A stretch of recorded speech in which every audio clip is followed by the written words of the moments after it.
Okay.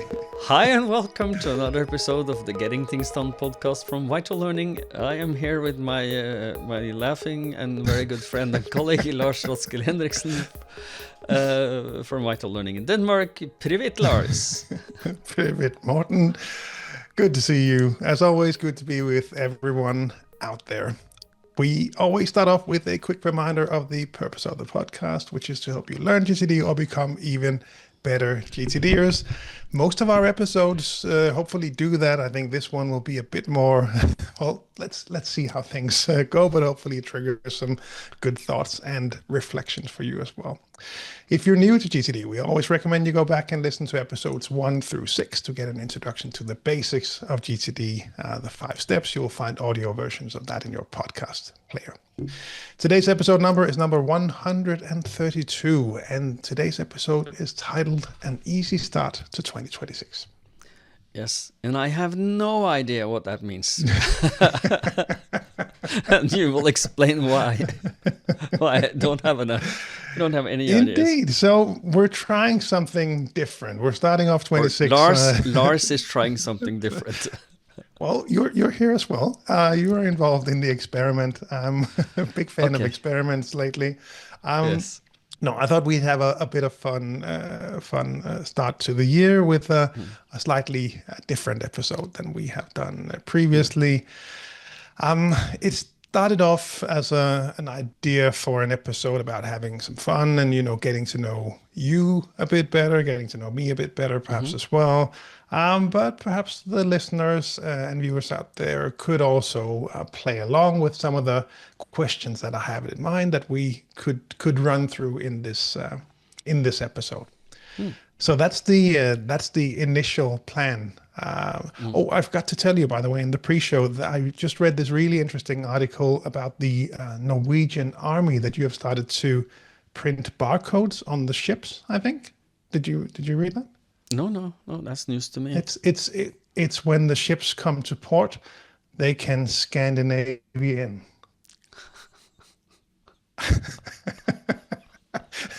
And now we have sort of set the tone for the episode today.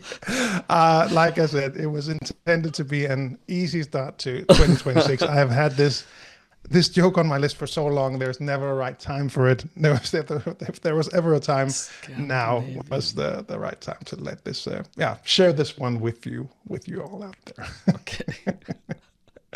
It sounds like now you're sophisticated dad joke. Very, very, very much so. Yeah. No, let's jump in. So what I had created for you was today's sort of let's call it a GTD quiz. It's 17 questions. It's some personal GTD practice, perhaps slightly embarrassing aspects of GTD. Oh dear. Rules are pretty simple. Just be honest.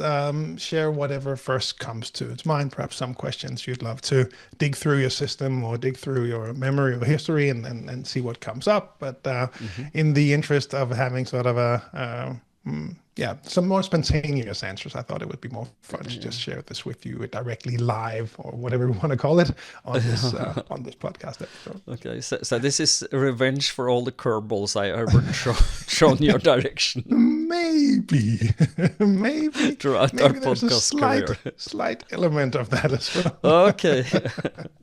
Okay, hit me. I'm ready. All right, let's start with an easy one. What's the first thing that comes to mind when I ask you about the weirdest thing that you've put in your inbox? The weirdest thing that you ever managed to put in your inbox. What comes to mind? Okay, so that sounds like there could be both physical and digital. Yeah.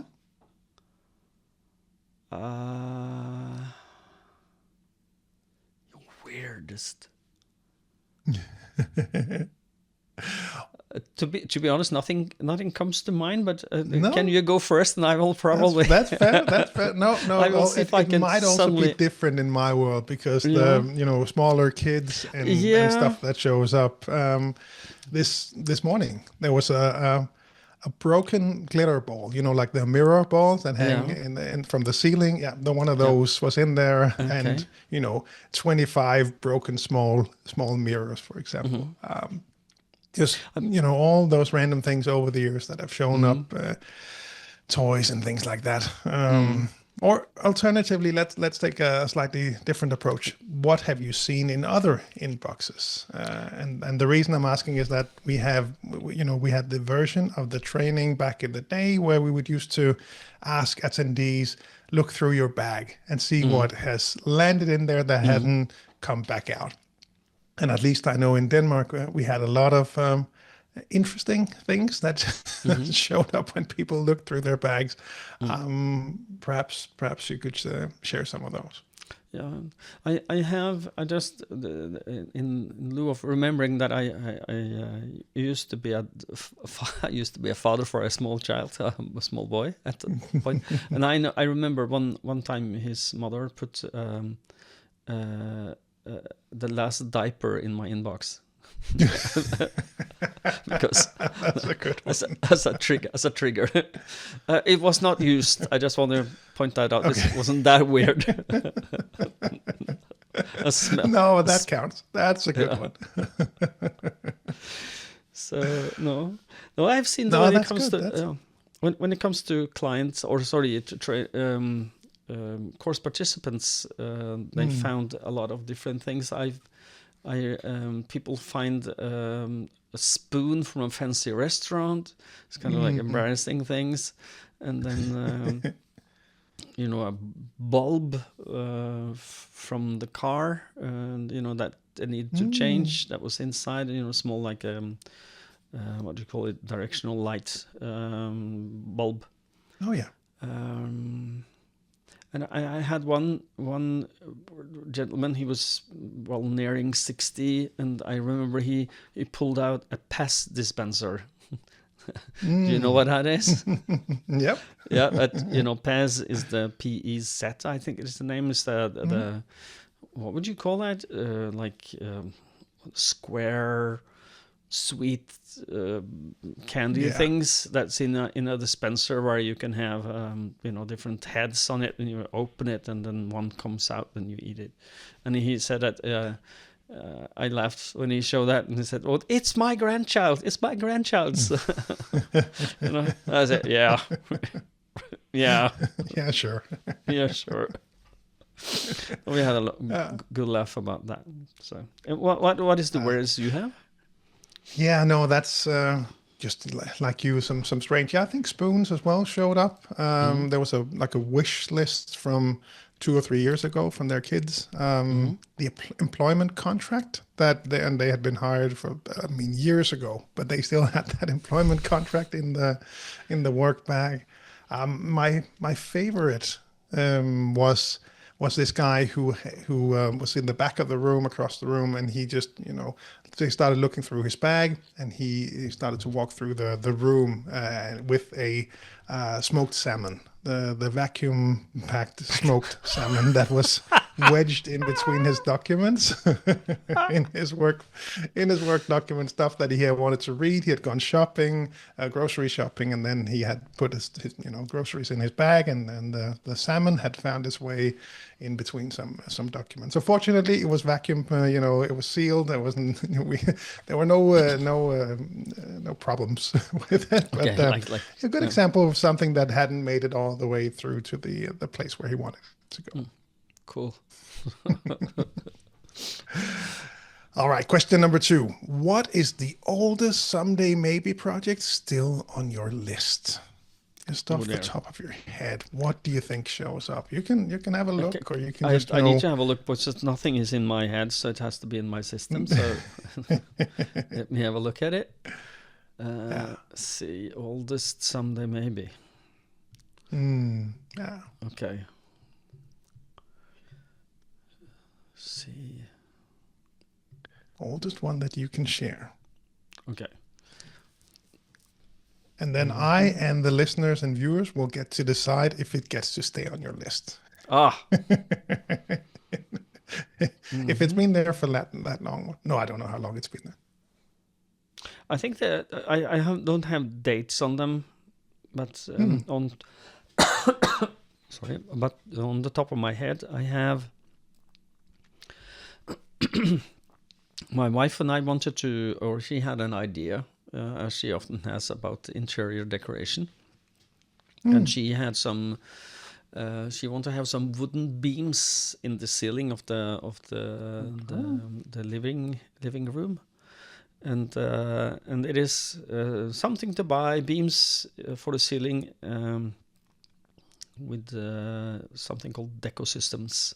So that's still there. I'm not sure if that ever is going to move up the ladder, because she has all new ideas all the time. So what do you think? Should it be?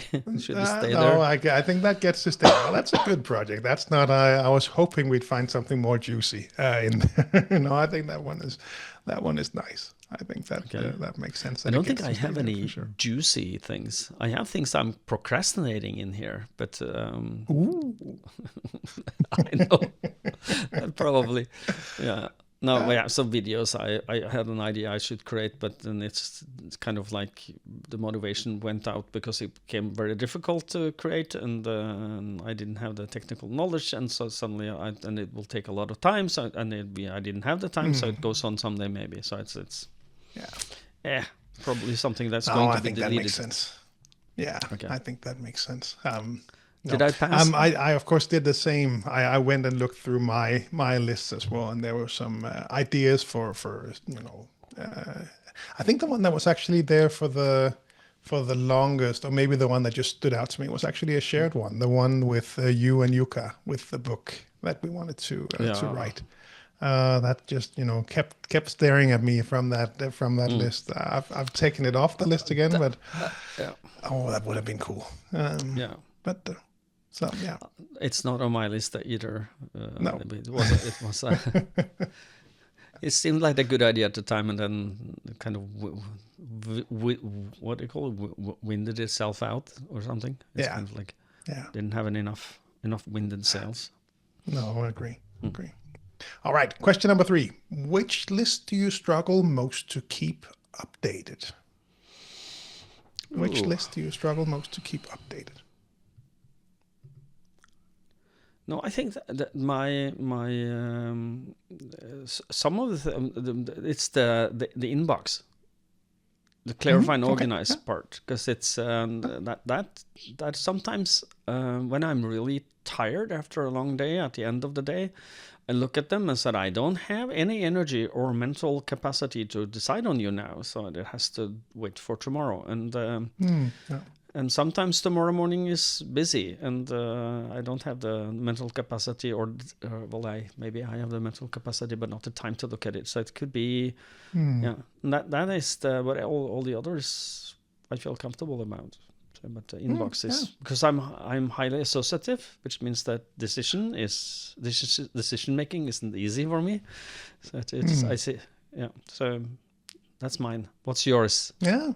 No, I think, and I think people out there will recognize that as well from their own lives. The one that showed up for me, and this probably changes over time, and perhaps it would for you as well. Lately it's been areas of focus. That it's part of my monthly review. I actually really enjoy looking at it for some reason, because it's really nice to get that overview and the feeling and the reminders and get to check in on each of the areas, and it's a really nice list. But there's so much thinking happening that perhaps somewhat related to what you were saying, right? That there's maybe so many ideas and things triggered by looking at that list. So for me it was areas of focus. Yeah. Okay. All right. Tool-related question. Moving quickly to the next one. Which GTD tool or app disappointed you the most, and why? Ooh. Tool disappointed me the most.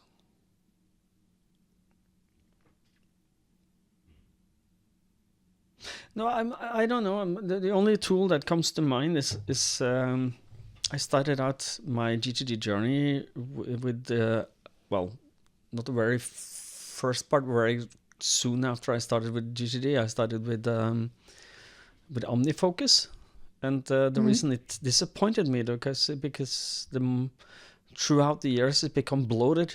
In my opinion, it's too much functionality, too many widgets. It become Microsoftified. And I'll explain what I mean with that.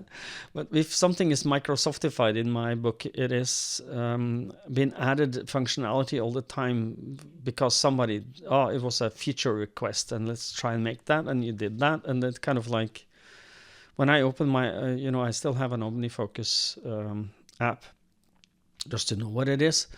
But it is, when I look at it, I kind of like go, compared to the simplicity of Apple Reminders and Microsoft To Do, as it is today. I'm not saying that probably it could get worse, but as it is today, it's not Microsoftified in the way that Microsoft has,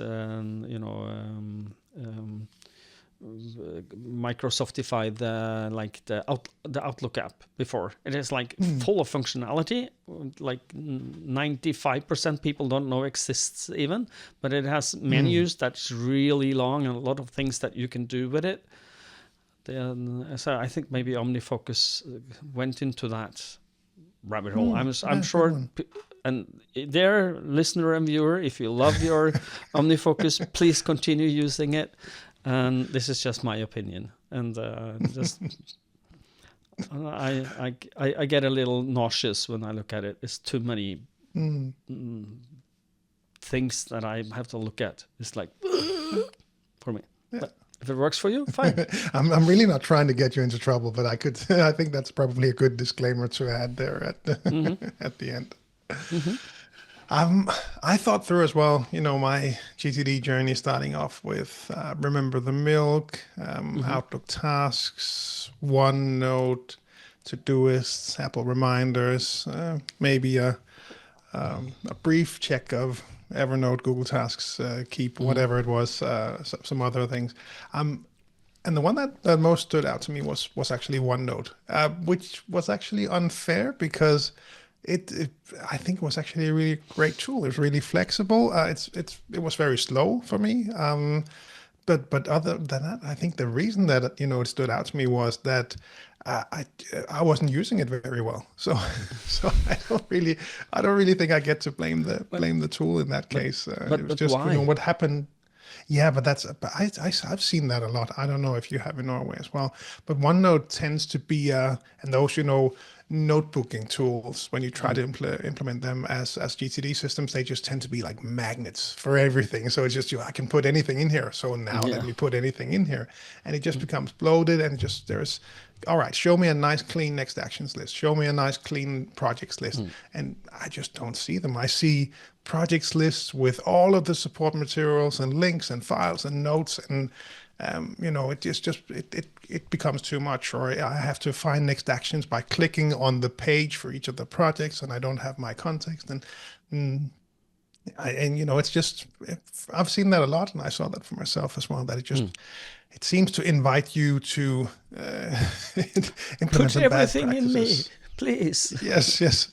There's room here. You can write over here as well. Yeah. I think that's what happened at least. When you talk now, I was reminded of my maybe 2 years, not flirt, but 1.5 year maybe with Evernote, deep dive, and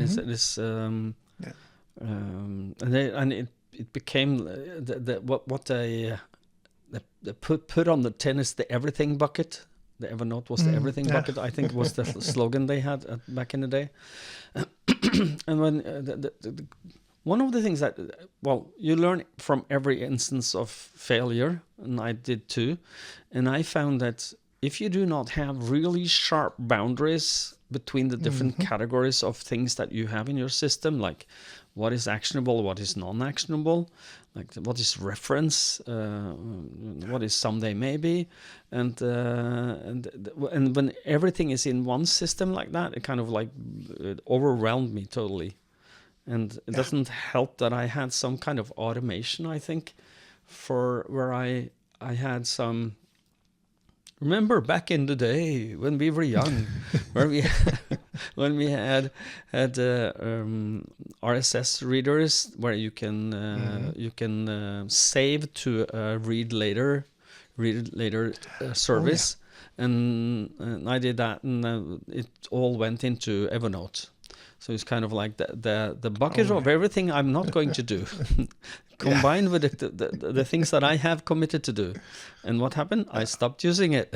It's like, Yeah, I exactly, hope you, exactly. dear And I listener, still, yeah, go ahead. And again, a disclaimer, dear listeners, if you love your Evernote, please continue. This is our personal journeys with Evernote, or at least mine. Yeah. So. Yeah. No, and I think even in the most recent training, I suggested OneNote to one of the participants, not as a GTD system, but for support material, including those links from projects. You can paste them in. I still use OneNote myself I have one of the things is a yearly checklist. So I have that in OneNote. It works better for me to have it in there. So it's not that I'm that disappointed with OneNote. It was just the first thing that showed up when I asked myself this question. But then you use OneNote as a GTD system and not as like a reference.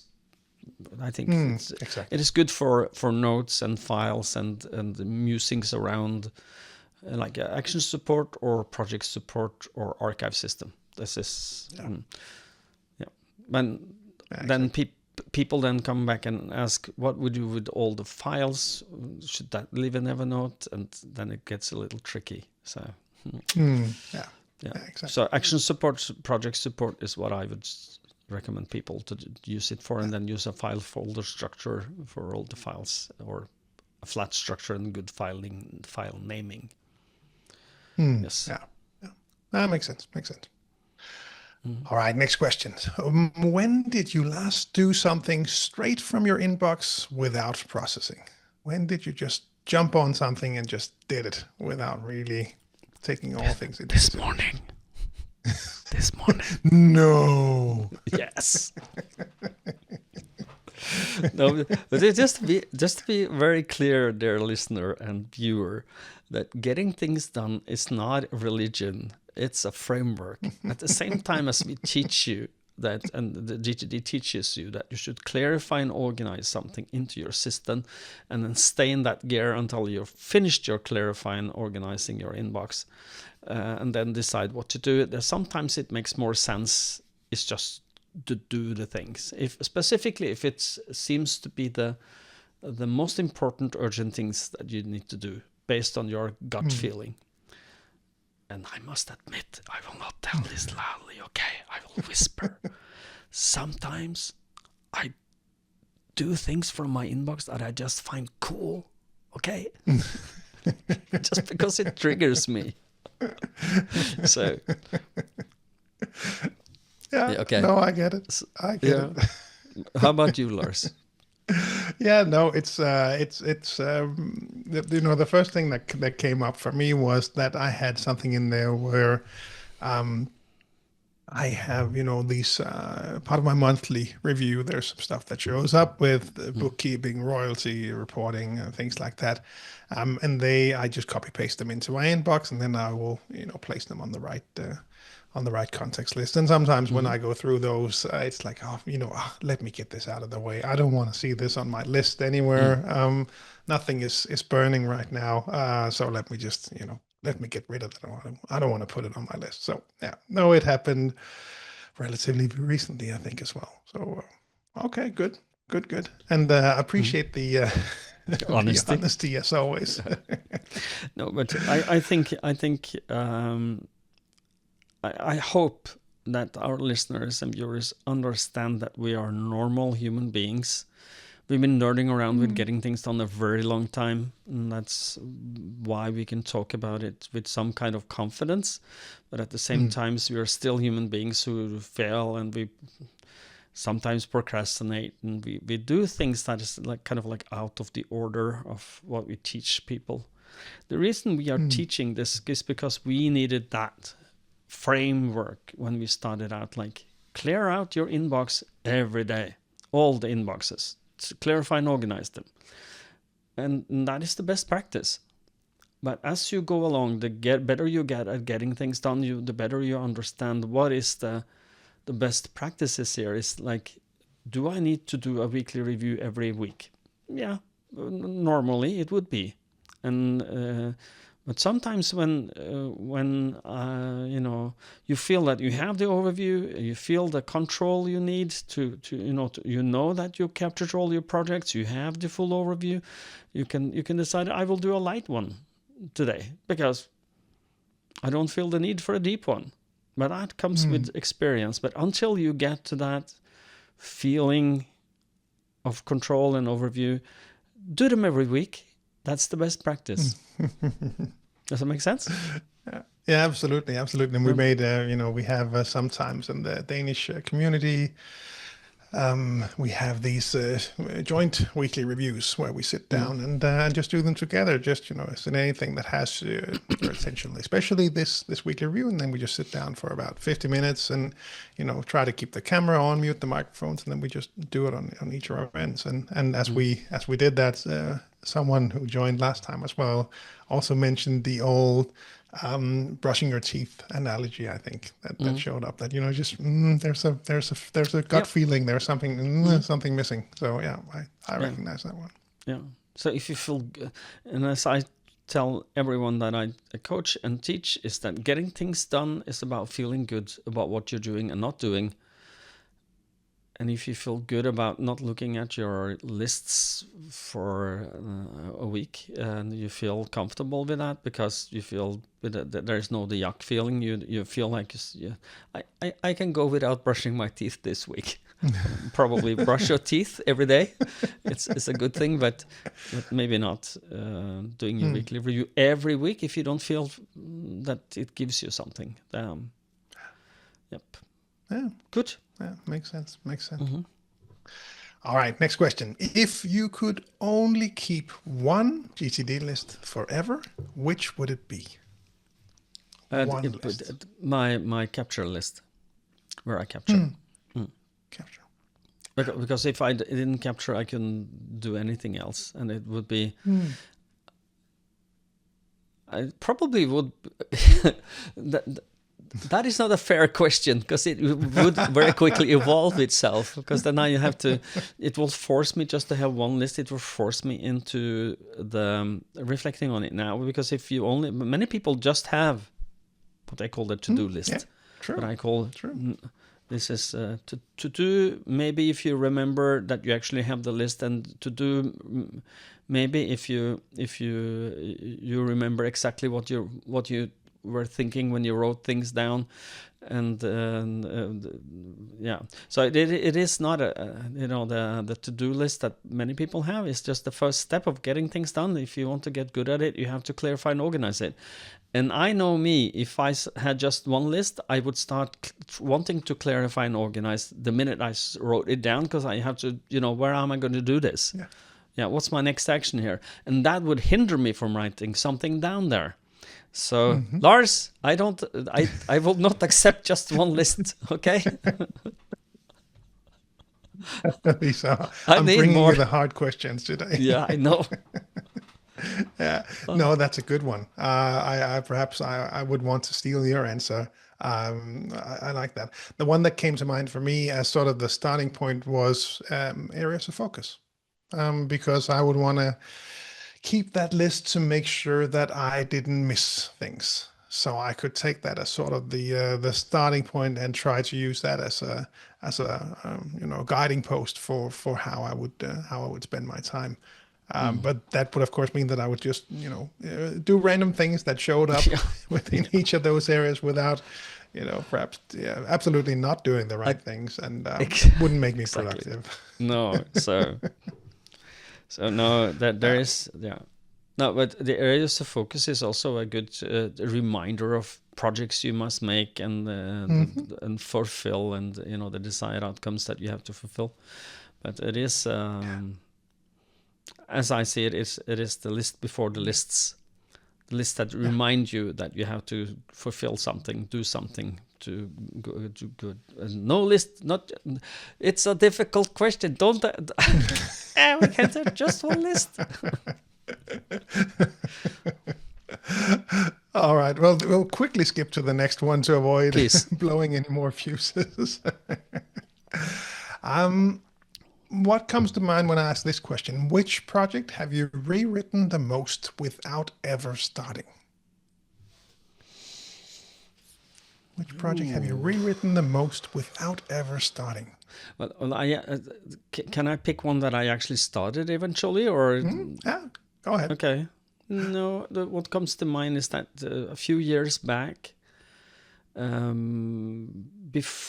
David Allen company sent us some emails about they wanted to change the structure where they made a business decision to stop doing business in the US and Canada and handed that over to Crucial Learning.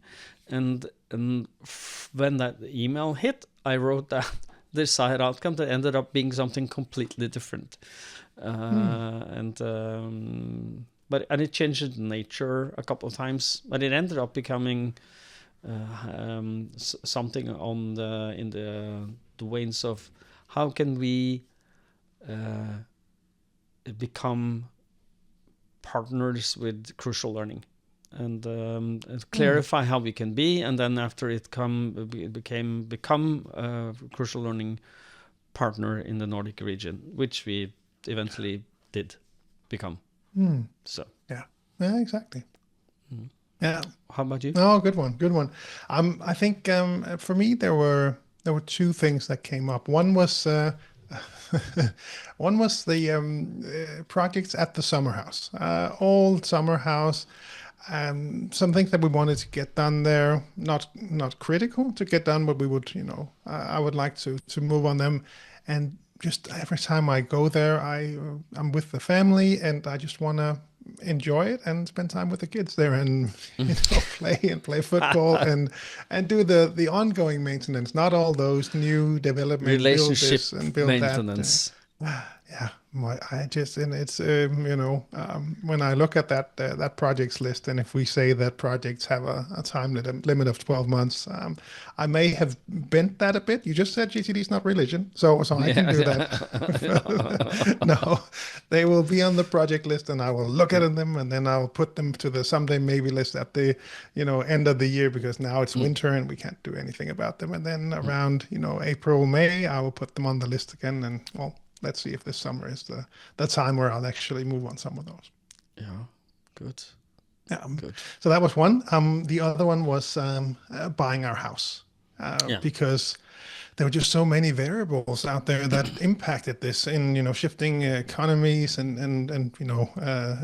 another child, and so many different things that showed up, and suddenly we could do this, and different requirements from the bank. So it just morphed into so many different projects that it took us 5 years to buy it, even though it was really on the projects list all the time. So that one is checked off as well. So I'm cheating a bit, just like you did.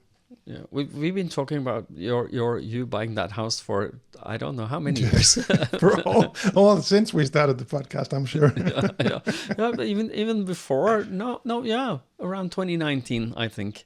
Yeah. Which sounds like 5+ years something, and maybe even before, because I remember is correct, and even before, because I have actually one of the I just did a level 2 training not too long ago, and one of the examples that I have there is doing a natural planning model, and the natural planning model example is about buying a house, and that was back in I think 2018. So yes, it's been on the radar for 5+ years, let's say. Yeah.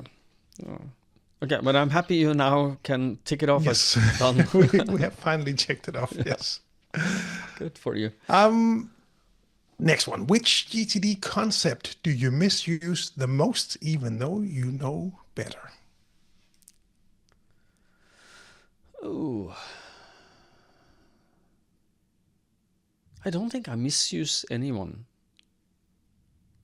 as such, because the tagline of GTD is freedom, focus, GTD. And remember, freedom is before focus. So if I have the freedom to focus, I can do whatever I want. David Allen is very clear that you should be able to follow your intuitive hunches. If you are at that stage of GTD enlightenment. I'm joking, of course, but if you are at a level where you feel confident that you can follow your intuitive hunches in your everyday life, and suddenly, like I do, suddenly I want to do something cool instead of doing what's on my lists. And I know that there is time to do all the other stuff, and it is also important for me to do what gives me pleasure without be feeling guilty about it, because I don't. And some of the most creative things that have happened the last 6 months, the most, the new, what do you call it, inventive things that we've done, come from that. Oh, that sounds cool. I want to do that. Yeah.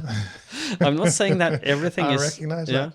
Yeah, and it's like just I don't know if you want to mention this here, but you've created something for you first and foremost, and you're looking at this your weekly review tracker. This is vibe coding, Lars. No, that's a perfect example of that. Exactly, where you're cooped up in a hotel room for a few nights, where you do a seminar, and then in the evening nights you vibe code this weekly review tracker, and I'm sure that was nerdy cool, which I got, and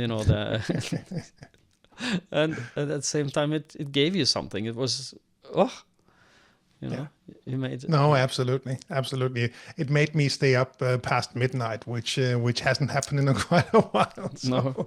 Yeah, I completely recognize that one. Yeah, that's because one, you were not at home, and two, that helps. you had enough sleep to be able.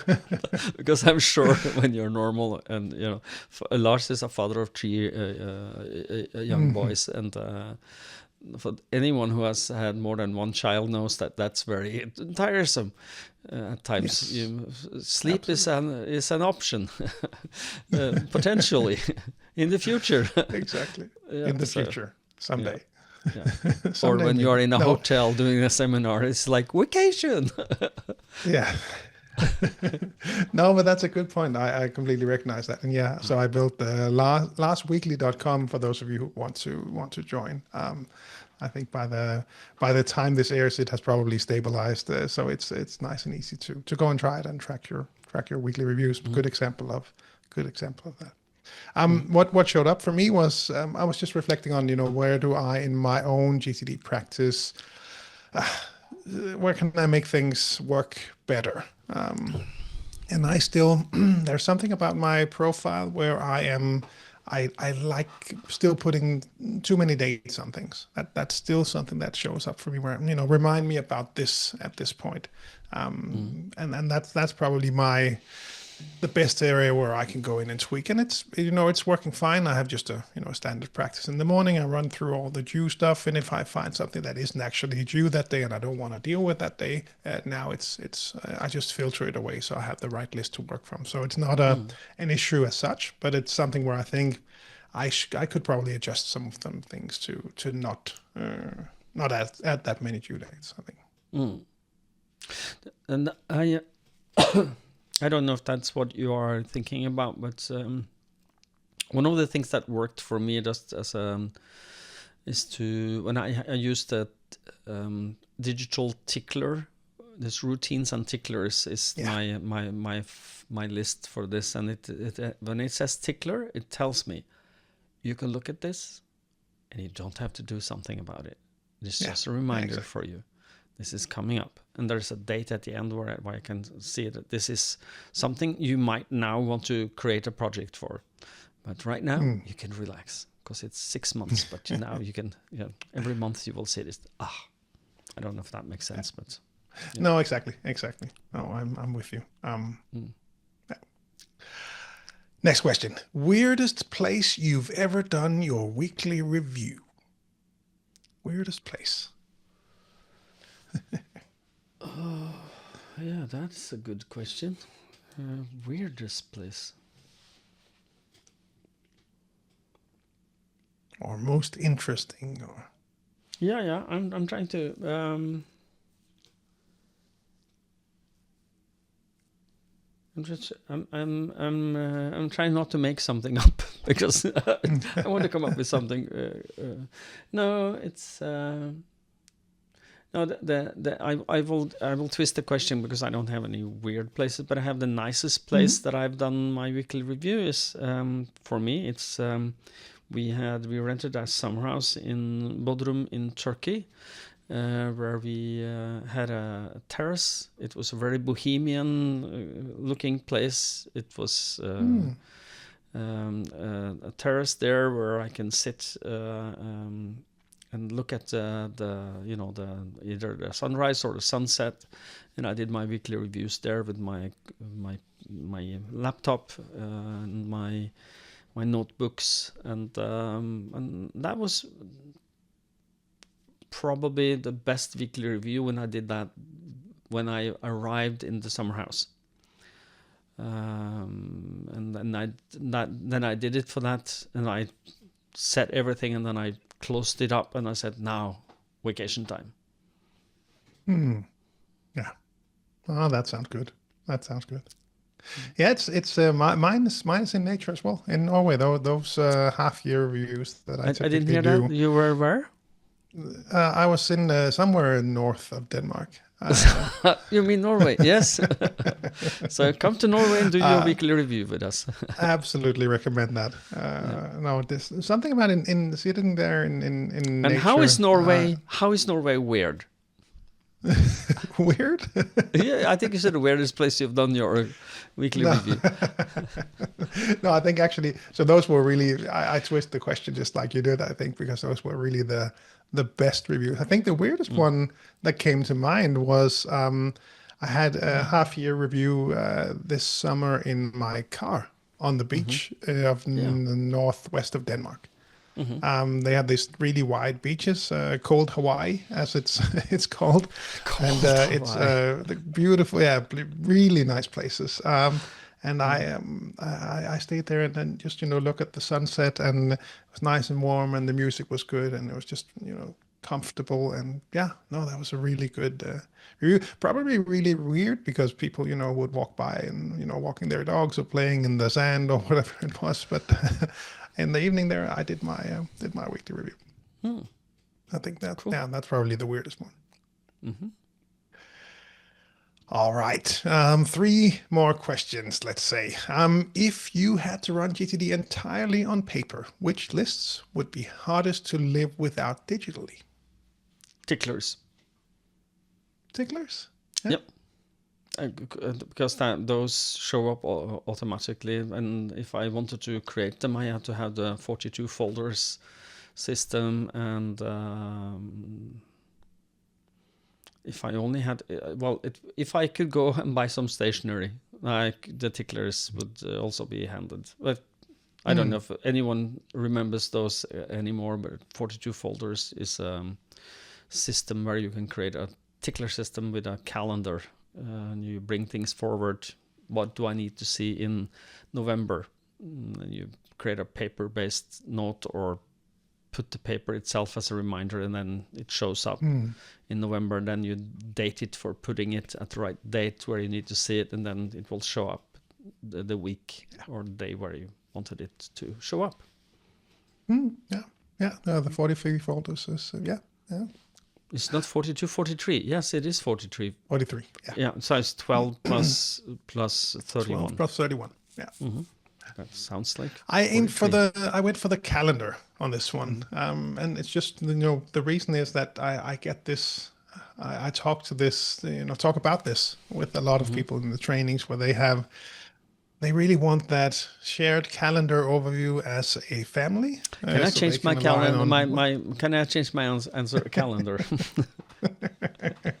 Okay, because that one it just seems to be bugging people, and it's a challenge also because there's valid points for having that paper calendar at home, and some people really insist on that. But that's when it was in a training not even 2 weeks ago, where this guy who joined the training had really, he had invited his brother over, and they had planned for the family, and they were really going to have a great time. And then he had forgotten that he had already okayed a commitment that his wife has made to do something completely different. So he had to go and change those plans. And balancing those, it seems to be a challenge for most people. And I think, if we were all paper, then that would probably be the one that I would miss the most from being digital.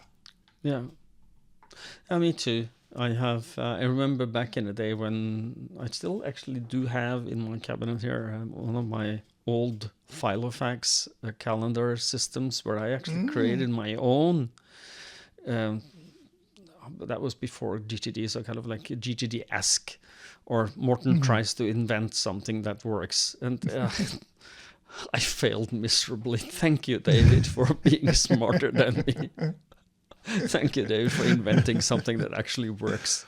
It is, but it is, I remember that night. It is a calendar. There is non-syncable, which makes it impossible to relate to other people's calendars and coordinate activities, which is one of the things that I find calendars to be really good at.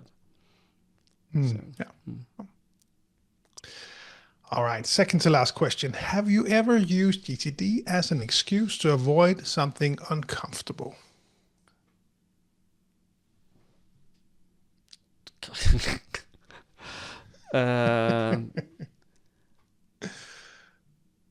I'm just trying to understand the question. It's like I can't be Have in you that skipped meeting to some because other part of GTD to avoid doing something else you should be doing? I think at least that's how I've been interpreted it. Okay, so because it's okay, but so it's doing something in GTD instead of doing what I should do in GTD. Yeah, exactly. Yeah. I think we're all, at least the ones. If we talk about GTD and GTD, and then it's my worst. Probably is like productivity pornography is when you fiddle with your system instead of doing the job. So trying to, if I try this feature now, I will turn this on and I will create that hashtag or this category. And if I use the same if I use the same category in the calendar, that makes sense. And color coding and that might be the productivity pornography, as David Allen would say. Yeah, no, that's exactly the same that I came up with. Let me clarify that inbox instead of doing that scary next action that I have on my list where I don't know really the outcome, so I might lose control. So let me, I'll go and answer the emails and clarify and organize them, or just in general, let's do the easy one instead of the hard one. I have these 10 things for today. I'll start with this easy one. And then, the hard one, I can probably move that one for tomorrow at the end of the day. Yeah. I think that happens for most of us. It does. And it is one of the things that I talk about with my coaching clients. I actually talked to one coaching client this morning about this, is that when you the reason why you should clarify well, and I will, explain what well means in a second. But when you clarify well, it sets you up for a win later when you have to, do that next action. And the well part is remove all the thinking. Finish the thinking in advance, so it becomes a physical, visible next action where you have everything you need that you can do in one sitting. And when it comes to that, you remove the friction from the tired you to actually get it done. And that is one of the real, what I could call more or less hidden pluses of getting things done. Hidden features is that if you get really good at clarifying, you move a lot faster when you're stupid and tired and don't have the energy to decide. Because deciding is heavy work, and don't try to do it when you're tired. That's my best advice. Yeah. Let me pick this as the last question. which context lists made perfect sense in 2001, but is almost useless today? Is there something that, GTD is 25-year anniversary is 2026? And then there were some suggestions for contact lists. Which contact lists made perfect sense back then, but don't anymore, if any? No one comes to mind, but one that I think it was, and I'm not sure if I'm correct. Our colleague Robert Brown in the UK, I think he was the one who coined the brain dead at brain dead list. And the reason why for me is that because it doesn't make sense if you referring back to what I said. If you're really good at clarifying, then then you can pick anything and get it done as long as you're in the correct context.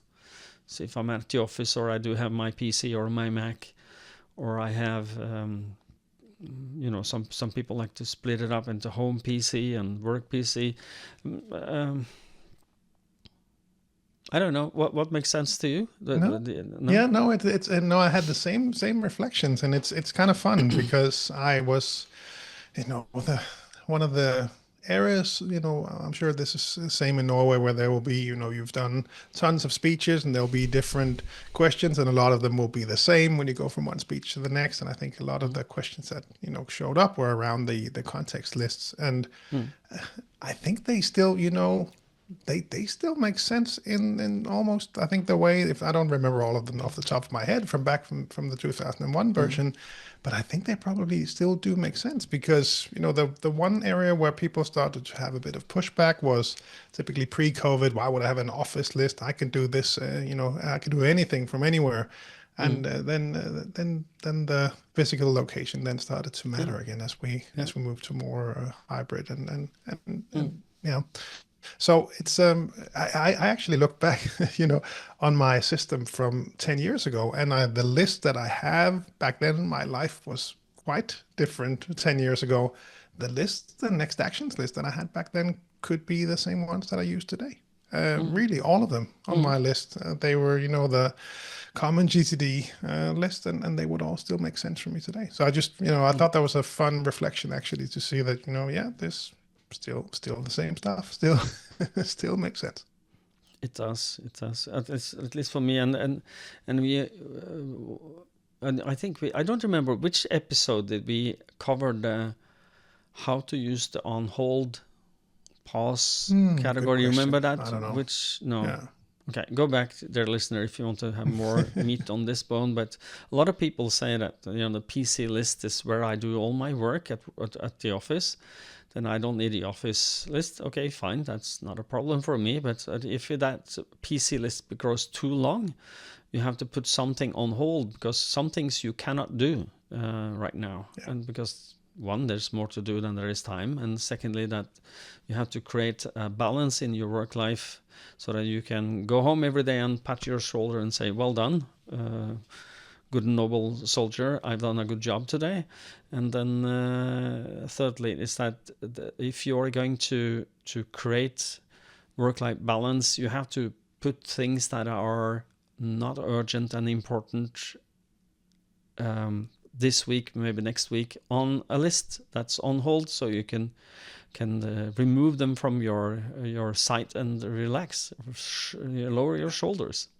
And the magic thing is that when you move to another list, you feel good, even if you're not doing it. You don't have to see it every day. It is weird, but it works, right? Yeah. Absolutely. Yeah. All right, that was the last question of the 2026 GTD quiz that I could have come up with a better name for, but that was what it was named. Like I said in the beginning, this was meant as an easy start to 2026, but I'm hoping that you were able to I hope I hope you were able to play along, and hopefully some of the reflections triggered something from you, either the questions or the responses that we had. That hopefully helps you improve your GTD system in practice. Can you do this, and I will screen grab for the thumbnail for. I will not. Okay, I'll put some but on I you. will thank you for playing. I think you did very well, Morten. So thank you. Well done. Did I pass? I think you passed. Okay, good. Let's leave that to our listeners. If somebody got angry with me, please comment something on the videos, or send us an email at podcast@vitallearning.dk. Attention, Lars. Great. Thank you so much. Okay. All right. That's all I had planned, Morten. Should I ask myself to take us out? And that you can do. Then I will give the quick reminder that I always do, which is to remind you. You forgot to ask yourself. You have to ask yourself. Should I ask myself to take myself out? Yes. Yes is the answer. And the response is gtdsummercamp.com, because that is where you can find information about the summer camp, of course, that we do every year, 2026. In 2026, it is June 13 to 14. So it's in Denmark. It's a lot of fun. The nicest people you'll ever meet. So many inspiring thoughts show up at the summer camp. Great people.